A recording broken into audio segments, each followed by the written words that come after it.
A paz do Senhor Jesus Cristo, minha Bíblia está aqui aberta em Jonas capítulo 3, versículo 4 e 5. E começou Jonas a entrar pela cidade, caminho de um dia, e pregava e dizia: ainda 40 dias e Nínive será subvertida. E os homens de Nínive creram em Deus e proclamaram um jejum, e vestiram-se de pano de saco, desde o maior até o menor. Amados, qual a moderação para ajudarmos a criança, o adolescente, o jovem a ter uma vida pessoal com Deus sem fanatizá-lo e sem também deixá-lo morno, né? Porque a criança, a adolescente, o jovem tem uma carne também, e se não tiver uma comunhão com Deus pessoal, vai ser com certeza endurecido pelo engano do pecado. É muito realmente perigoso, né? Nós fanatizarmos as crianças, forçá-las. Isso até é crime, entende? Tudo que é excesso, até no adulto, pode levar a um hospício. A forçação de barra na santificação de forma fanática ou religiosa faz muito mal, né? Agora, uma comunhão de qualidade pessoal, ela é para todas as fases da vida da pessoa, desde a criança, o adolescente, o jovem, né? Todos somos chamados a ter uma comunhão pessoal com Deus. Isto, nós vemos que João Batista e Jesus, quando se encontraram no ventre, já estavam cheios do Espírito Santo. Deus quer participar de toda a nossa vida. Sabe aquele pai que esteve ausente do filho, não viu ele dar o primeiro passo, nasceu o primeiro dente, perdeu uma fase linda do filho, quem sabe trabalhando, ou quem sabe viajando, e esteve ausente de uma boa parte do crescimento da criança, e aquilo ali faz mal para a criança, faz mal para o pai. A alienação parental, ela é realmente nociva, porque a criança foi criada para ter uma comunhão com o pai, uma comunhão com a mãe, né? Isso é saudável, foi criado por Deus.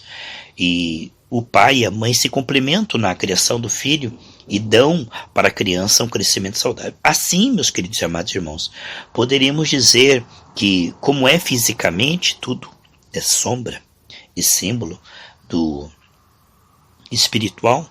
O pai, que é a oração, né, e a comunhão com a palavra, vão fazer a criança crescer saudável espiritualmente.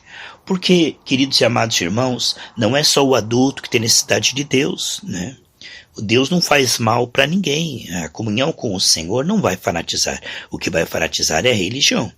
Precisamos compreender que uma experiência com o Senhor será profundamente benéfica, como aconteceu na vida de Samuel, de Davi, né? Deus sabe como se relacionar com uma criança. Deus sabe como se relacionar com um adolescente. Cada um tem a sua estrutura e a sua resposta. No entanto, Deus quer se relacionar com a pessoa desde que ela tenha condição, né? Mental, emocional. E quando uma criança ela tem visto o pai orar, ler a Bíblia, às vezes o pai e a mãe lê um trecho da Bíblia, ora junto com ela, isso é bom, mas isso não substitui a própria criança. Nós não podemos pensar que isso basta. Isso é um grande equívoco. A criança me vê orando, já tá bom, né?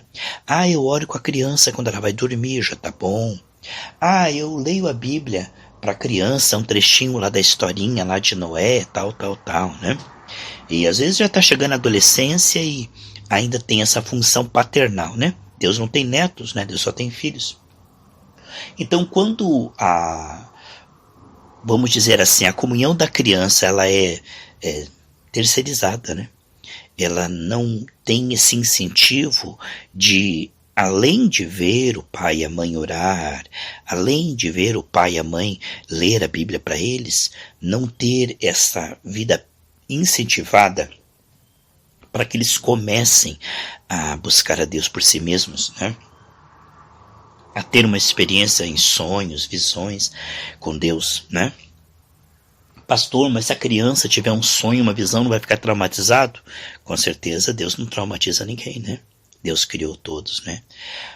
Nós vemos que já vi muitos relatos de crianças que tiveram experiência com o Senhor e que a partir dali elas ficaram mais sábias, mais mansas, mais amorosas, porque o relacionamento com Deus não piora o homem. O relacionamento com Deus não fanatiza. O que fanatiza é a religião dos homens. Não podemos confundir enfiar as crianças numa atividade religiosa, né? Empanturrá-las de retiros, estudos bíblicos e culto todos os dias na igreja. Muitas das vezes o que acontece, eu já preguei em centenas de igrejas, é que na hora da palavra e da unção com óleo, as criancinhas são muitas vezes levadas por uma classe nada a ver. Eles chamam de cultinho, aulinha. Já cheguei lá, eles estavam vendo televisão, cheguei lá, estavam brincando de amarelinha. Já vi isso muitas vezes, né? Claro que se tiver uma classe com um ensino adequado para a linguagem deles, né? Para a idade deles, é bom. Porque às vezes a criança está na nave da igreja e não está entendendo o que está sendo dito ali. Claro que o Espírito Santo filtra e fala com a criança. Ele fala muito mais que o pregador, né, irmãos? Tem dois espíritos que trabalham na igreja enquanto a palavra está sendo pregada. Tem o Espírito do Senhor e o Espírito deturpador.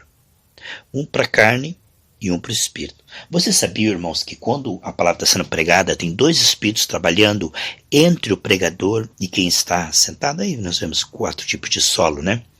Você já notou que a mesma palavra que faz alguém se comover, chorar, se arrepender, irrita o outro? Alguém sai do culto dizendo que culto chato, que culto monótono, né? Essa palavra foi uma indireta, me ofendeu. Essa palavra me machuca, essa palavra me ofende. Por quê? Veja bem, irmãos, a palavra nunca é para ofender, nem para machucar, nem para derrubar, nem para destruir, né? A palavra de Deus, ela é maravilhosa. Ela é remédio, né? Provérbios 4:22, até para o corpo. Então o que acontece é o seguinte, uma coisa é o que o pregador fala, outra coisa é o que o ouvinte entende, dependendo do coração, entendeu? Isso tem muito a ver com o solo, não com a semente que é boa, pura, verdadeira. O que acontece é, a palavra de Deus, quando ela é pregada, se eu estou no Espírito, ela me edifica. Porque o Espírito vivifica aquela palavra, interpreta aquela palavra e se transforma em alimento, em transformação, em vivificação. Quando eu estou quebrantado, né, eu misturo aquela palavra com dependência da graça, Hebreus 4:2, eu uso aquela palavra como discípulo. Eu jogo as armas no chão, paro de ficar contra a mensagem ou o pregador e começo a entender, não, quer saber uma coisa? Deus está falando comigo para o meu bem, para me sarar, para me prosperar. Então eu não vou mais agora ficar me defendendo, nem me irritando com o pregador. Quer saber uma coisa? Eu vou examinar tudo e reter o bem. Estou de boas. Vou fazer as pazes com a mensagem e com o pregador. Porque quando você está antipático em relação ao pregador, tudo que ele te falar te irrita. Quando você tem uma contenda com o pregador, tudo que ele falar é levado a mal. Ele está falando isso por causa daquilo, está falando isso por causa daquilo. Quer dizer, aí existe um filtro de amargura, de mágoa e ressentimento, que a palavra ela não vem pura para o nosso coração, porque aí existe aquele filtro, né, da inimizade, do ressentimento, aquela ótica. Portanto, o que acontece é que se eu estou no Espírito, a palavra vem, pode ser a palavra mais simplesinha, sabe, irmão? O pregador pode estar até errando o versículo, erro de português, o pregador pode estar pregando uma coisa muito básica que eu já sei, mas por causa que eu sou terra boa, por causa que eu sou terra boa e estou humilde, aquela palavra ela é vivificada entre o púlpito e o meu coração, ela é vivificada. E Deus vai falar mais comigo do que o pregador está falando. E vem unção para cima de mim. O pregador está pregando lá, o Senhor é meu pastor, nada me faltará. Aquela simplicidade toda, né?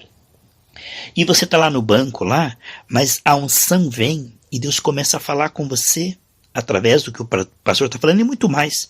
Deus, ele corrige, aperfeiçoa, completa, multiplica, ele trabalha no coração, aquela pomada, aquele arroz com feijão se transforma numa comida do céu, entendeu? Agora, se eu estou na carne, o demônio é deturpador. O demônio deturpador, ele faz com que você tenha ruins suspeitas. O pregador está pregando, por exemplo, sobre prosperidade. O pregador está querendo tirar meu dinheiro, esse avarento. Esse pastor é comerciante, esse pastor está querendo me engabelar, me enganar. Quer dizer, aí a pessoa leva tudo a mal. Qualquer tema que o pregador vá falar, a pessoa vai se ofender. Por quê? Porque o inimigo fala no ouvido dela. Enquanto o pregador está falando lá, o inimigo está torcendo a palavra do outro lado. E aí a pessoa que está no banco, ela fica irritada, ofendida, ela fecha o coração. Ah, não, esse pastor aí hoje tá na carne. Ah, não, esse pastor aí hoje tá me ofendendo, tá me irritando. E fecha o coração, né? Então o que acontece? A semente foi perdida, as aves dos céus levam, porque aquela semente ali não foi pega. Quer dizer, o pior dos pregadores, ainda, se você estiver debaixo do sangue, alguma coisa de Deus vai vir. Você sabia? Olha, Eli estava cego, desqualificado, os filhos totalmente fora da palavra, e ele estava rejeitado por Deus. Mas quando Ana foi humilde, não se ofendeu com a carnalidade dele, ele falou umas bobagens lá no culto, lá, chamou ela de bêbada, ela não se ofendeu, não atacou ele, né? Não tocou na unção que estava na vida dele. Ela foi humilde e disse, não, meu Senhor, eu estou aqui chorando da amargura da minha alma, buscando uma bênção do Senhor. E aquele homem, embora totalmente cego, ele era uma autoridade. Então ele tinha uma fé e tinha uma unção. Porque os dons são sem arrependimento, né? Às vezes o pregador, ele se torna comercial, ele se torna adúltero, ele se torna ladrão. E o dom, por causa do amor ao povo, porque o dom não é para a própria pessoa, né? É como o fruto de uma árvore, não é para ela mesma. O fruto é para aquele que está passando. Então muitas vezes você pode ver pastores calhordas que têm dons tremendos. Por quê? Porque o dom é para a igreja, não é dele. E naquele dia ele não será salvo. Naquele dia ele vai dizer, Senhor, eu expulsei demônios, curei enfermos. Ele diz, eu não te conheço, apartai-vos de mim que você tem iniquidade. Então o homem não é salvo pelo dom, né? Nós somos salvos através de uma comunhão com Deus. É pelo fruto, né, que você conhece a árvore. Muitos que são poderosamente usados por Deus, que são canais mesmo assim de milagres, não têm caráter e não serão salvos no final. No entanto, Eli estava totalmente fora. E o que ele falou ali para Ana aconteceu. Foi ligado. Ligou, ligou. Ela engravidou e teve Samuel, certo? Então o pior dos cultos que seja. O mais ralo, o pregador assim está no osso, né, no tutano. Se você foi lá por causa de Cristo e bate sangue de Jesus com humildade, entre o pregador e você está o Espírito Santo. Você foi ali para receber uma cura, uma libertação, uma provisão, uma revelação, um fortalecimento espiritual. Deus diz, já que os pastores não alimentam o meu rebanho, eu vou alimentar o meu rebanho mesmo. Quer dizer, ele não vai permitir que uma pessoa que foi numa live, né, que foi num culto, ou que se reuniu numa casa, e foi com sinceridade, perca o que Deus tem para ela, porque o pregador está naquele dia numa noite ruim, ou na carne, ou desqualificado. Deus não vai permitir com que a pessoa volte para casa vazia, doente, destruída, né? Porque o pregador não estava legal. Porque entre o pregador e a pessoa que está no banco, está o Espírito Santo. A pessoa vai voltar curada, o pregador vai pensar que foi por causa dele. Mas não foi. Foi porque Deus se compareceu daquela pessoa sincera. Muitos pregadores pensam que a igreja está indo bem por causa dele, quando na verdade não tem nada, é apesar dele, porque Deus está operando por misericórdia ao povo, entendeu? Então o que acontece muito é que essa vida pessoal, que a pessoa pode ter desde criança até a sua velhice, ela é intransferível, irmãos. Quando aquele pai disse, o senhor pode fazer uma coisa para o meu filho, né? Jesus falou, se eu posso, tudo é possível aqui crer, né? Então, essa questão de terceirizar e pensar que Deus vai fazer tudo na vida da criança sem que a própria criança ou adolescente se arrependa dos seus jogos de violência, se arrependa da sua prostituição, da sua incredulidade, da sua rebeldia, né? Essa função paternalista pode até ser nociva, sabe? Quando nós pensamos que, essa pessoa, essa criança, adolescente, não tem como ter vida pessoal com Deus, então vou orar por ela, vou ler a Bíblia para ela. Isso é bom, até pode ser um incentivo, né? Mas não pode substituir o fato de despertar o interesse dessa pessoa por um relacionamento pessoal com Deus, arrependida, debaixo do sangue de Jesus.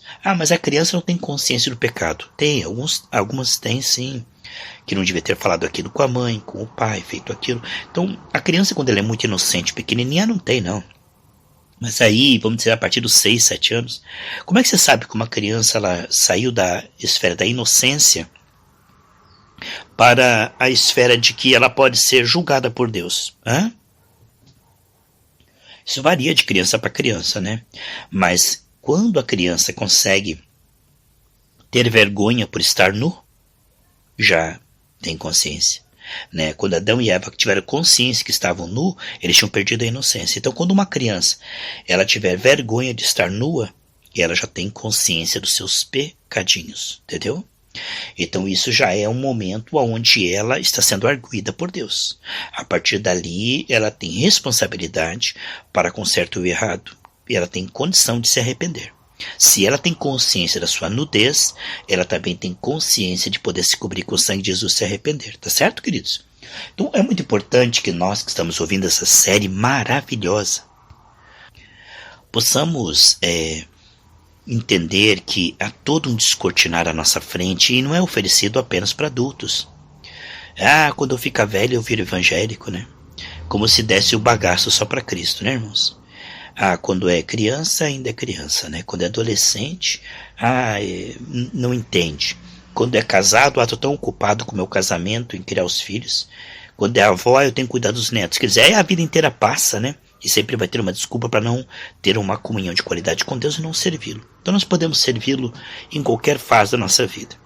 Claro que Deus vai saber como, com certeza, tratar com cada idade. Como eu estava falando, irmãos, se é uma classe de estudo bíblico para criança, é benção, sabe? Se você vai pegar a criança ali que está atrapalhando o culto e vai ali colocar um louvor e levá-la para uma atmosfera igual a da nave, então eu sou totalmente favorável. Agora, se você vai levar para uma classe, que eu já vi muito isso, para tocar coisas inferiores ao púlpito, a atmosfera no púlpito é melhor, entendeu? Ver o pai orando, orar junto com o pai, estar ali na nave recebendo unção com óleo, né? A Bíblia diz, deixai vir a mim os pequeninos, não impeçais, né? Então, o que acontece é que a criança que devia ser tirada da nave é aquela que não entende nada mesmo, que só está ali fazendo bagunça, gritando, então, que está atrapalhando os irmãos ouvirem a palavra. Aí tudo bem, tá certo? Uma criança que for hiperativa, que for barulhenta, tal, que não... Aí o próprio pai e a mãe tem que ver, né, que está atrapalhando o culto. Agora a criança que não atrapalha o culto, que é quietinha, deixa ela ouvir a palavra, deixa ela receber aquela atmosfera. Talvez ela não entenda a palavra com profundidade, mas o Espírito Santo cria uma atmosfera, filtra, sabe, entre o pregador falando coisas profundas e a criança, o Espírito Santo filtra e a criança vai entender, porque o Espírito Santo é responsável que a criança saia cheia do Espírito Santo do culto, como o adulto. Lá Cornélio, quando ele foi receber Pedro, o evangelho foi para os gentios, estava lá Cornélio, estava lá os idosos, as crianças, adolescentes, tudo junto, ouvindo a mesma pregação de Pedro, chamando o arrependimento. Então o Espírito Santo ele é muito competente para fazer com que aquele adolescente, aquele jovem, né, que está no banco, receba um alimento, uma revelação, porque Deus sabe falar com a criança, entendeu? Deus sabe. Às vezes o pregador não sabe. Às vezes o pregador ele fala muito rápido, às vezes o pregador fala palavras difíceis, mas Deus, ele entre o púlpito e a pessoa no banco, o Espírito Santo está vivificando, criando uma atmosfera e falando. Quantas vezes você foi no culto que o pregador estava pregando algo, mas por causa da atmosfera Deus falou outra coisa com você? Você estava ouvindo o pregador, né? Mas Deus falou mais coisas. Porque Deus, ele sempre faz mais do que nós pedimos ou pensamos. Ele fala mais do que o pregador. Então, quando eu estou de boa vontade, sou terra boa, entre o púlpito e eu, está o Espírito Santo. Entendeu? Para idosos, surdos, está entre Deus e eu aquela pessoa que tem problema mental, né? Que tem problema de concentração, déficit de atenção. Como eu falei, uma vez eu fui no hospício E eu estava pregando e tudo que eu falava, aquela pessoa louca não entendia. Tudo que eu falava ela não entendia. Mas quando eu falei de receber Jesus, ela entendeu, repetiu e depois voltou. Falei, meu Deus, como a tua palavra é poderosa, ela pode penetrar. A Bíblia diz que nem os loucos errarão o caminho. Então não podemos subestimar o poder do Espírito Santo para operar na vida de todos.